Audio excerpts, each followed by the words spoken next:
Guys, in this video, we will learn use of underscore in Python. In Python programming, the underscore is a versatile symbol with multiple uses and conventions. From variable names to special method, understanding the underscore's significance is crucial for writing clean, readable, and efficient code. In this tutorial, we will delve into the various roles of the underscore in Python programming, providing comprehensive explanation and practical examples. Okay, I'm using editor PyCharm and Python version 3.12 is installed on my computer. Let's see first usage of underscore. Use in interpreter. If you open up console, so you will see a command line, right? If you type in 10, so it will be displayed. If you type in underscore, you will see 10 will be displayed because last expression of the Python code was 10. Okay, if you input 10 plus 10, so it would show 20, and you type in again underscore on the console, it will show 20. You can take a variable also. If I take x equals to hello and you input the x again, so you will see hello. If you type in underscore again, then you will show hello. So the last value of x variable was hello. You can also use underscore plus other string value as well or other type of values coding, right? So you will see hello coding. Okay, now if you type in underscore again, then you will see this value again, hello coding. Okay, so Python immediately saves the value of the last expression in the interpreter. Now let's see our next use of underscore, that is a throw away variable. So let me minimize this. In Python, we come across a situation where we need to iterate over a range or any iterable, but we don't intend to use the variable inside the loop. In such scenarios, the single underscore is employed as a throwaway variable. So I have some code that creates tuple. This is a new tuple object which contains these elements 50, 40, 30, right?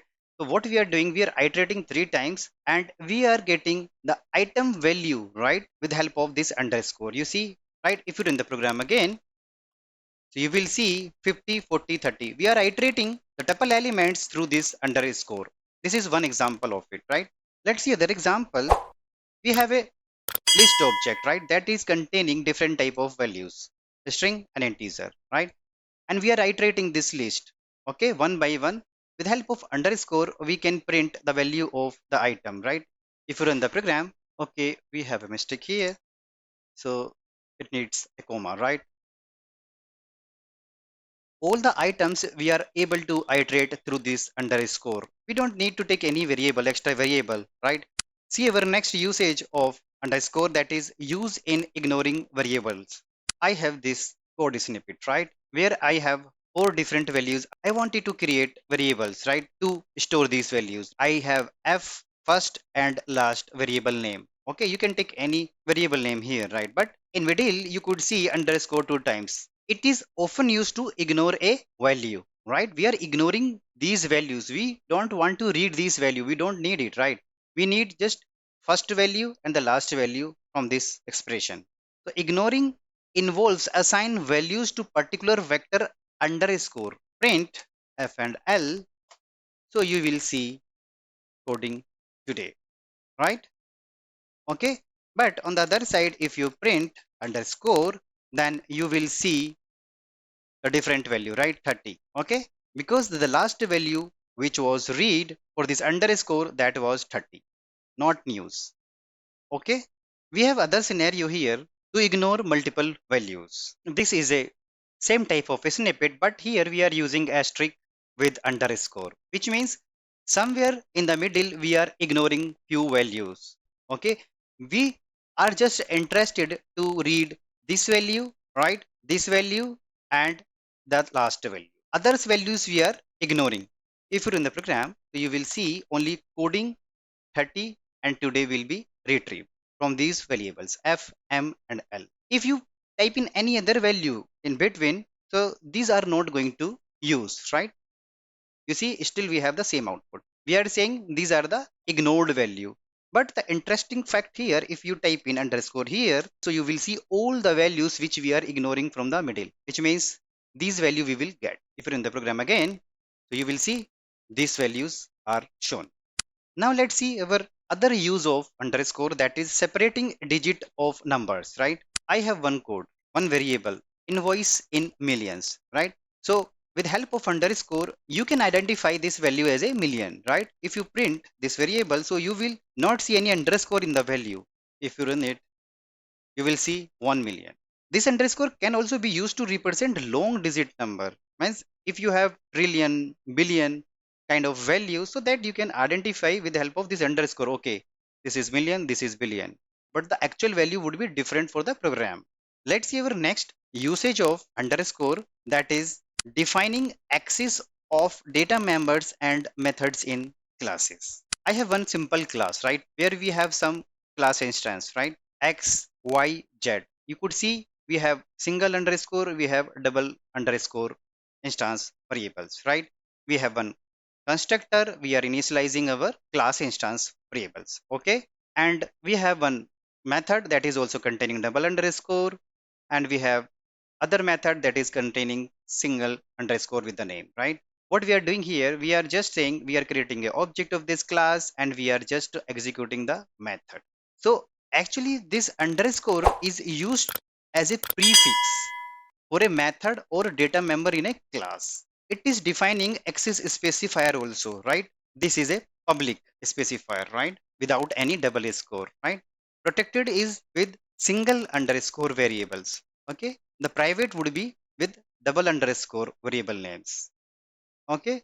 It is very important to understand the usage of these underscores, because when you work with larger projects, you would see so many these type of things, right, in the project, and then you have to understand. Okay. We have also a method with double score, right? Which means it's a private method of the class. And if we are using a single underscore in between with the name, so it doesn't mean anything, right?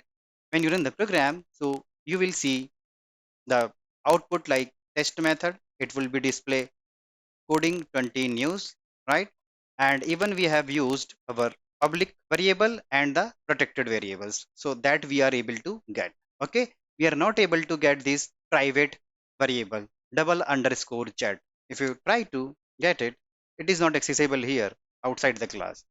Now let's see our next usage of underscore, that is surrounding a name. I have a class, very simple class with me, right?